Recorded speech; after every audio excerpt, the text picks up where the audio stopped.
Hammalaringa assalomu alaykum. Programma Pro AutoVolt kuzatuvchilari ukalar hammalaringa xayrli kech.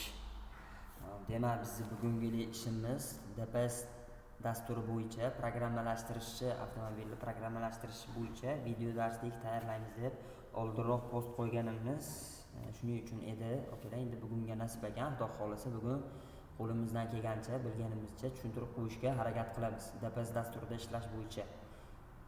Xo'p, DPS dasturini ochib olamiz. Xo'p, например, bizga Cobalt keldi. Biz bu Cobaltga suv gradus datchigi pрошивкасini yozmoqchimiz. Suv gradus pрошивкасini yozmoqchimiz. Ishni nimadan boshlaymiz? Mana bunga kiramiz. Mana pin 0.14 holatda turadi. Biz DPS dasturining ichiga kirganimizda pinni 1.33 holatiga keltirib olamiz. 1.33 holatiga keldi. Mana ko'rganingizdek, videomiz uzoqroq bo'lishi mumkin. Oldindan aytib qo'yaman. Mana 1.33 holatiga olib keldi. 1.33 holatiga olib kelganimizdagi birinchi qiladigan ishimiz get control info ga kiramiz. Get control info ga kirib, bu yerga 60 adres qo'yamiz. 60 adres qo'yganimizdan keyin bu 60 adres shitok pribor, ya'ni kombinatsiya pribori adresi hisoblanadi ukalar. Red info qilamiz. Hozir bizda mashinaga ulanmagan. Mana bu joyga red info qilamiz. Apparatni mana apparatni tanlang deydi. Apparatni tanlaymiz. Продолжать qilamiz. Mana bizda mashina yo'qligi uchun mana bu joydan topmadi. Mana X qilamiz. Bizda mana yerda tayyor win kod bor. Mana joyga win kod beradi. Red info qilganingizda mashinaning o'zidagi win kod mana bu joyga pasportini beradi ukalar. Mana bu joydagi pasportni iloji bo'lsa mana yerda log fayl qilib olib qo'yishingiz mumkin. Profilaktika uchun har xil holat bo'lishi mumkin, bilib bo'lmaydi. Log fayl qilib olib qo'ysanglar o'zingizga foyda bo'ladi. Mana bu joyga pasportini chiqaradi ukalar. Pasportini ko'rib olasizlar. Pasportni, например, 6623 bo'lsa, например, mana joydan chiqadi. Mana pasporti chiqadi. Mana bu joyda birinchi qiladigan ishimiz win kodni kopировать qilib olamiz. Kopировать qilganimizdan keyin OK berib ketamiz. OK berib ketib, Eco Configuration degan joy bor. Bunga kirib, biz Cobaltga yozyapmiz, например, da. Xo'p. Mana bu joyda bizda tayyor fayllarimiz bor. Mana bu joyda biz tayyor. Xo'p, mana bu joydaga mana bu joyda mana select xml faylni tanlang deyapti. Xml faylni kiramiz. Xml faylga kirib turib, mana joydan biz Cobaltda pрошивкасini xml faylini mana tanlab olamiz. Xml tanladik. Endi tekstovoy faylni tanlashimiz kerak bo'ladi. Tekstovoy ustiga bosganimizda bizga faqat tekstovoy fayllar chiqadi. Mana ustiga bir marta bosamiz, mishkani o'ng tomonini endi bosamiz, o'ng tomonini bosib открыть qilib ichini ochamiz.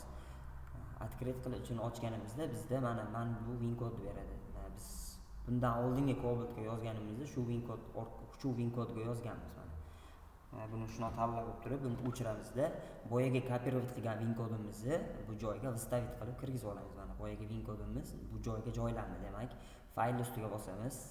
Сохранить qilsak ham bo'ladi. Сохранить qilib boshqatdan сохранить qilsa bo'ladi. Mana bu joyda men 180 deb сохранить qilgan ekanman. Demak, mashinaning nomeri 180 edi. Endi masalan hozirgi mashinamizning nomeri, например, hisoblanib 999 mashinaning nomeri. Mana bu joyga сохранить qilamiz. Mana сохранить bo'ldi. Mana 999 mana 999 ni tanlaymiz. Tanlaganimizdagi mana bu joydan export qilib faylni yozamiz. Mana bu joyga yozadi. Bizda mashinaga ulanmaganligini hisobiga yozmadi, lekin export qilsani, xudo xolasa faylni как положено yozadi. Endi select calga kiramizda. Mana bu joyda mana IPS turibdi, например, IPS ni chekiramiz. IPS chekiramiz. Bizda Cobaltga kerak suv datchik. Cobalt suv mana yangi mana bu joyda o'zini pasportlarini berib qo'ygan masalan mana 64 58 23 например, boyaga joydan pasport ko'rib oldik-ku, o'sha pasport bo'yicha mana bu joyda pasportlarni yozib qo'ygan, suv datchigini mana biz boya 66 23 dedim, masalan, например, 66 23 dedi. Shu programmani tanlaymiz. Tanlab turib program qilib faylni yozib yuboramiz. Xudo xolasa suv gradus faylimiz ishlaydi, как положено. Endi yana bitta jihatini o'rgatib qo'yaman sizlarga ukalar. Ba'zi bir programmalarimizda pasportini yozilmagan bo'ladi akalar. Mana hozir men sizlarga ko'rsataman. Shunaqa pasportda yozilmagan fayl bor mana bu joyda. Mana katta tablo, kichik tabloda yozib qo'yilgan. Bu joyga pasportini yozilmagan bo'ladi mana. Pasporti yozilmagan bo'lsa, bu programmani biz pasportini bilib olmoqchi bo'lsak, nima qilamiz? Mana katta tabloning ustiga programmani tanlab olamiz. Tanlab olganimizdan keyin programma qilishdan oldin programmani bosib yormaysizlar. Programma qilishdan oldin mana bu joyda program degan joy bor. Ustiga bosamiz. Populate degan joy bor. Bosganingizda sizlar yozmoqchi bo'lgan proshivkani, pasportlarni, identifikatsiya raqamlarini chiqarib beradi okalar. Shu orqali shu pasportni ko'rib olib, sizdagi boyagi red info qilganingizdagi pasportga bu pasport to'g'ri kelyaptimi, kelmayaptimi, shunga qarab olib yozishingiz mumkin. Lekin bu suv gradus faylni populate qilib yozib olmaysiz. Bu joyga nima uchun kirdik? Biz suv gradusni просто tak pasportini biz tanlagan faylni pasportini ko'rib olish maqsadida pasportini ko'rib olgandan keyin exit qilib chiqasiz. Pasportimiz to'g'ri kelsa program qilib yozamiz, to'g'ri kelmasa select cal qilib boshqatdan tanlaymiz okalar. Xo'p, suv datchik tushunarli bo'ldi deb o'ylayman. Xo'p, endi например, Equinox keldi sizga yokida Malibu XL keldi. Mana Equinox yo Malibu XL kelgan holatda mana kontrolni emas, pinimiz, mana pinimiz 1.33 holatda turadi. 1.33 holatda turganda get control info qilib, yana 60 bilan red info qilib olamiz. Red info qilamiz. Mana bu joyga yana bizga pasport bilan win kod chiqadi. Pasport bilan win kod chiqadi. Buni ham winini, mana buni ham winini shuna kopirovat qilib olasiz. Buni ham winini kopirovat qilib, mana bu joydan pasport chiqadi. U pasportni unchalik muhim emas rusifikatsiya jarayonida. Log fayl olib qo'ysangiz profilaktika uchun o'zingiz uchun yaxshi bo'ladi okalar. Mana bu joydan win kodni kopirovat qilib bo'lganimizdan keyin chiqamiz. Eco configuration select cal HTML faylni tanlaymiz. Endi Equinox rusifikatsiya HTML faylini tanlaymiz. Mana bu joyda Zafar akani rusifikatsiya fayllari bor banda. HTML faylini tanlaymiz.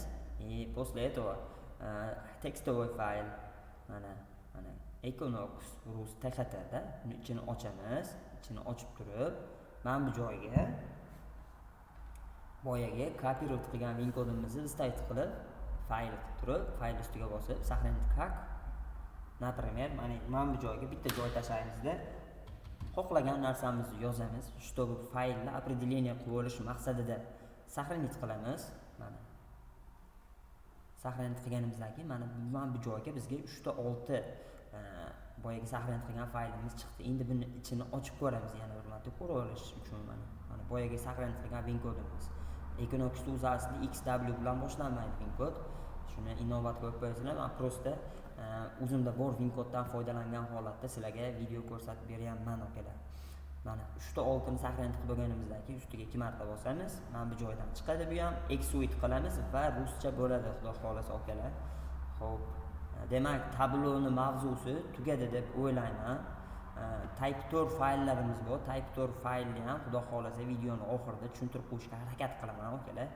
Endi biz tasam, ya'ni korotka передаchaga proshivka yozamiz, xudo xolasa buni ko'rsatib o'tamiz. Pinni 614 tanlab olamiz. 614 pin tanlab olgan holatimizda get control info qilamiz.